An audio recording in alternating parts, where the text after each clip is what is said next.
Hello అండి, అనిల్ గారు. ఏపీలో కూటమి ప్రభుత్వం అధికారంలోకి వచ్చి 1.5 year అవుతుంది. సో ఇప్పుడు ఈ సంవత్సరంన్నరలో గవర్నమెంట్ ఏం చేసింది?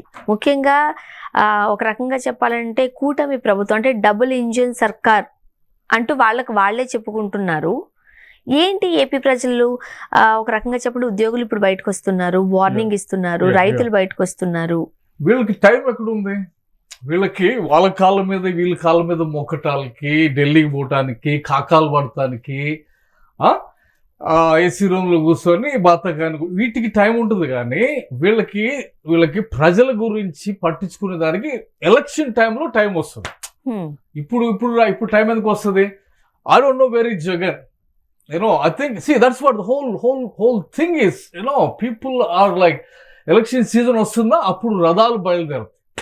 ఇప్పుడంతా కాకాలు పడ్డదానికి కమిషన్లు ఎక్కడొస్తాయి ఈ ప్రయత్నాల్లో ఉంటారు. కానీ ఏపీకి గవర్నమెంట్ వచ్చేటప్పుడు వాళ్ళు ఎన్ని ప్రామిసులు చేశారు, ఎక్కడి దాకా వచ్చినాయి? I'm seeing now, I'm watching it. Amaravati development ఏంటి, రైతుల పరిస్థితి ఏంటి, ఎంప్లాయీస్ బయటకు వస్తున్నారు, లిక్కర్ స్కామ్ ఏదో బయటకు వచ్చింది. వీళ్ళు సభలు అంటే నేనదామంటే యాక్టివ్గా వాళ్ళు చెప్పిన వాగ్దానాలు నెరవేర్చడాలు ఉండవు. జాబ్స్ ఎన్ని క్రియేట్ చేశారు, ఎన్ని కంపెనీస్ వచ్చినాయి? అమరావతి ఎక్కడుంది ఇప్పుడు? ఏమంటే సో ఎవరో ఒకరు వాళ్ళు వచ్చి మళ్ళీ అమర నిరాహార దీక్ష చేయాలా, వాళ్ళు 4 రోజులు కూర్చోవాలా, టెంట్లు వేసుకుని కూర్చోవాలా, ఇవన్నీ చేసుకుంటూ వస్తే అప్పుడు వీళ్ళు ఏసీ రూమ్లో నుండి బయటకు వస్తారు. ఏమంటే ఇట్లాంటి రాజకీయ నాయకుల్ని అందుకే అపోజిషన్ పెట్టారు. But where is Jagan? ఇప్పుడు ఏపీలో ప్రస్తుతానికి పాలన పరంగా మనం చూసినట్లయితే ఆంధ్రప్రదేశ్ అనగానే మొట్టమొదటిగా గుర్తొస్తుంది లిక్కర్ కేసు. ఈ రోజు రేపు జగన్మోహన్ రెడ్డి గారు అరెస్ట్ కాబోతున్నారు అన్నారు. చాలా మందిని కస్టడీలోకి తీసుకున్నారు, రిమాండ్ విధించారు, మనం చూసాం. బట్ నిన్న రీసెంట్ గా మనం చూసినట్లయితే టీడీపీ ఇన్ఛార్జ్ కి సంబంధించిన వాళ్ళే చీప్ లిక్కర్ చేస్తున్నారు. Small issue. Liquor issue is a small issue. I'm talking about the population of Andhra Pradesh. I'm talking about unemployment of Andhra Pradesh. Well, 5 crore population లో economy ఏంటి, economy graph ఏంటి, నువ్వు where are you going, నువ్వు చెప్పిన promises ఏంటి, వీటిని అడిగేవాడు లేనప్పుడు ఇట్లానే ఉంటుంది. మరి జగన్మోహన్ రెడ్డి గారు కంప్లీట్ గా అప్పులు చేసి వెళ్ళిపోయారు. దానిలో నుంచి బయటపడి ఒక్కొక్కటిగా ఇవ్వడానికి ఖజానాలో డబ్బులు లేవు కాబట్టి ఒక్కొక్కటిగా చేసుకొస్తున్నాం అంటున్నారు. అలానే చేసుకుంటూ వస్తున్నారు. ఎప్పుడుకైతుంది ఒక్కొక్కటి అంటే అసలు ఒక లెక్క పత్రం ఉండాలి కదా. Okay, this is what it is, next 6 months we are doing this. బయటకు వచ్చేసి ఈ ప్లాన్ ఉంది మా దగ్గర, చేయబోతున్నాము, దానికి ఒక అకౌంటబిలిటీ, ఒక అడిగేటోళ్ళు, మీడియా, ప్రెస్, ఇవన్నీ ఉండాలి కదా. ఇవన్నీ అంటే యాక్టివ్ గా ఉండాలి కదా, యాక్షన్ ఓరియంటెడ్ గా ఉండాలి కదా స్టేట్ అంటే. అది వేర్ ఇస్ ఇట్? అది ఇప్పుడు లిక్కర్ స్కామ్ అని ఉంటుంది, ఇది 4-5 రోజులు నడుస్తుంది. ఇదేదో పెద్ద బ్రేకింగ్ న్యూస్ అన్నట్టుగా ఇక్కడ ఏమంటారు, దీంట్లో నుంచి ఒక $4 billion ఎకానమీ మన ఏపీలోకి వచ్చేస్తుంది. దీని గుండా ఏమైనా వస్తుందా? ఇందులో నుంచి రెవెన్యూ ఏమైనా క్రియేట్ అవుతుందా? ఇందులో నుంచి ఒక 4 లక్షల జాబ్స్ వస్తాయా? ఏమంటే అవి కదా మాట్లాడాల్సింది. టైం పాస్ పాలిటిక్స్ కాదు కదా చేయాల్సింది. లిక్కర్ స్కామ్ ఈ రోజు, తర్వాత ఇంకొకటి ఏదో దళిత ఇష్యూ అవుతుంది, దాని గురించి నడుస్తుంది. ఇట్లా నెక్స్ట్ 2-3 years అవుతుంది. తర్వాత ఉన్నటువంటి బడ్జెట్ తీసుకొని రథాలు వేసుకొని ఏమంటారు ఎలక్షన్ టైంలో వస్తారు వీళ్ళు. సో ఈ పాలిటిక్స్ మారాలి ఖచ్చితంగా. ఈ పాలిటిక్స్ ఖచ్చితంగా ముగింపు పెట్టాలి. Opposition leader need to be stronger. ఎంత గట్టిగా ఉంటాడో అంత గట్టి ప్రభుత్వం ఉంటుంది అనమాట. Clear leadership need to be strong. We don't need just leaders. Strong leadership ఉన్నప్పుడు అపోజిషన్ లీడర్ వస్తున్నాడంటేనే ప్రభుత్వంలో ఉన్న వాళ్ళకి భయం రావాలి. ఆయన నోరు తెరవక ముందే భయం రావాలి. అరే వీడు ఏం అడగకపోతున్నాడో అటువంటి భయం పెట్టగలిగేవాడు యాక్చువల్ పవర్లోనే కూర్చుంటాడు. సరే నువ్వు అపోజిషన్లోకి వచ్చినా కూడా అది నువ్వు క్రియేట్ చేయలేకపోతున్నావు అంటే మాట ఏముందంటే, if you cannot make the heat then get out of the kitchen అంటాడు. నువ్వు కిచెన్లో వేడి పుట్టించలేకపోతే బయటకు దొబ్బేయి. సో అట్లానే ఉంది ఇప్పుడు జగన్.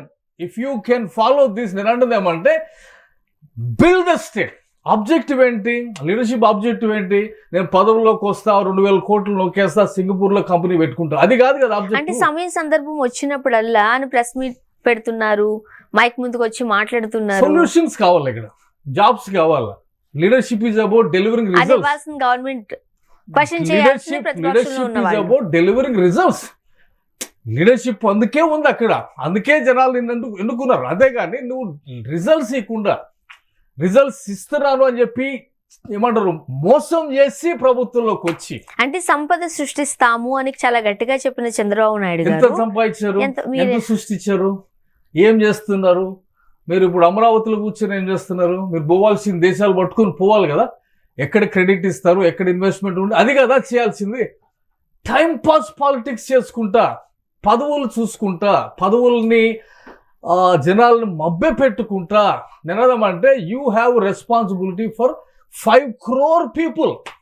రాష్ట్రానికి నాయకుడు అంటే రాష్ట్రానికి పెద్ద తలకాయ, అందరు బాగోగులు చూసుకోవాల్సిన వ్యక్తి అతను. సో ప్రాబ్లమ్స్ సాల్వ్ చేయడానికి ఉన్నాం. ప్రాబ్లమ్స్ ఉన్నాయని చెప్పి మేము కూర్చుంటామంటే ప్రాబ్లమ్స్ ఎట్లా సాల్వ్ అవుతాయి? అండ్ మరో పక్క ఏపీలో అన్ని కూడా ప్రైవేటైజేషన్ వైపు అడుగులు వేస్తూ ఉన్నాయి. మొన్న స్టీల్ ప్లాంట్ ప్రైవేటైజేషన్ అన్నారు, దానికి తగ్గట్టు టెండర్స్ పిలుస్తున్నారు, అయిపోతుంది అని అంటున్నారు. మనం మాట్లాడుతున్నాం వాళ్ళతో.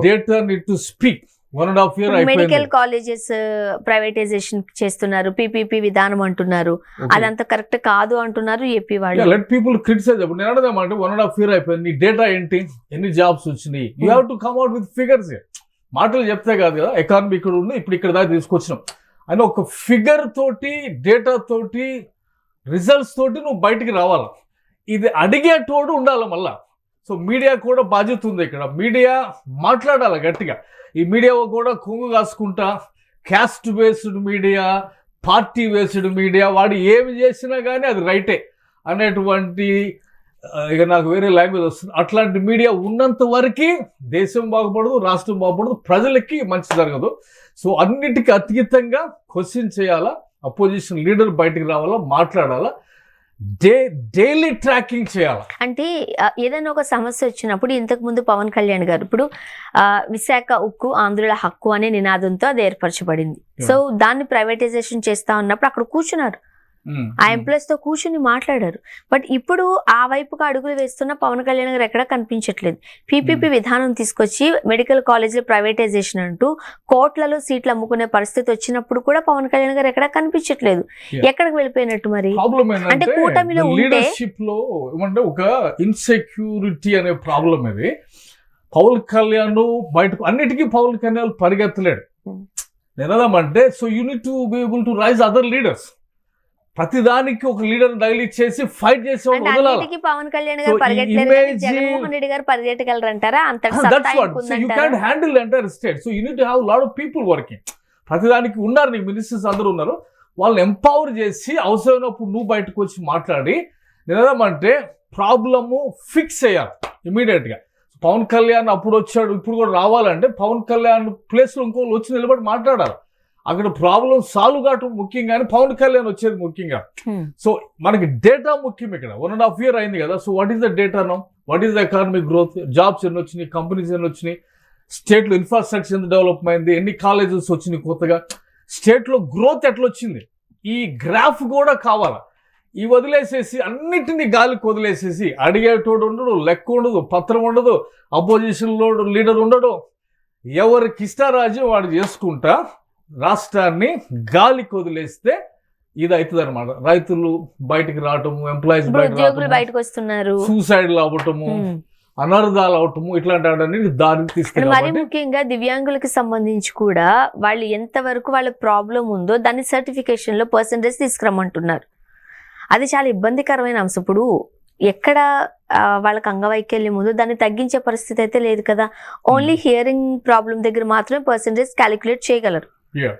అది కూడా ఆ కూటమి ప్రభుత్వం ఆ దిశగా ఆలోచించడాన్ని, పరీక్షలు పెట్టడాన్ని, లక్షల్లో తొలగించడాన్ని ఎలా చూడాలి?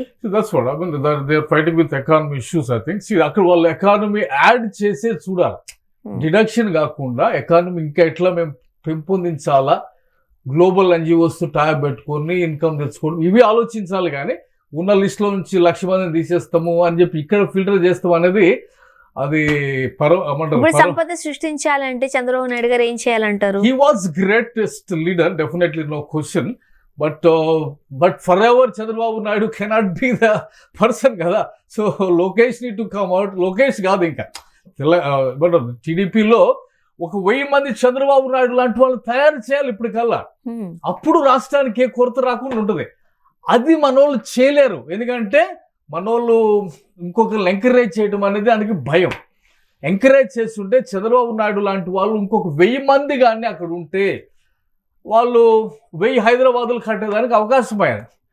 అంతా మనం ఫర్ ఎవర్ చంద్రబాబు నాయుడు అని చెప్పి ఈ వ్యక్తి పూజను బట్టి రాష్ట్రము అదో గతి పాలవుతుంది. కాబట్టి అందులో నుంచి ఇప్పటికైనా బయటకు వచ్చి empowering leaders, releasing leaders, developing new leaders చేసి ప్రాబ్లమ్ని డీల్ కొట్టాలంతే. అది చేసినప్పుడే రాష్ట్రాలు, అది తెలంగాణ కానీ ఏపీలో కానీ 2 రాష్ట్రాల్లో ఐ థింక్ ఇదే సిచ్యువేషన్ ఉన్నట్టుంది. ఇక్కడ లీడర్షిప్ బలమైన నాయకులు వచ్చి 2 రాష్ట్రాలు అభివృద్ధి చేస్తే మంచిదన్నమాట. థ్యాంక్ యూ సో మచ్ అండి అనిల్ గారు. Thank you.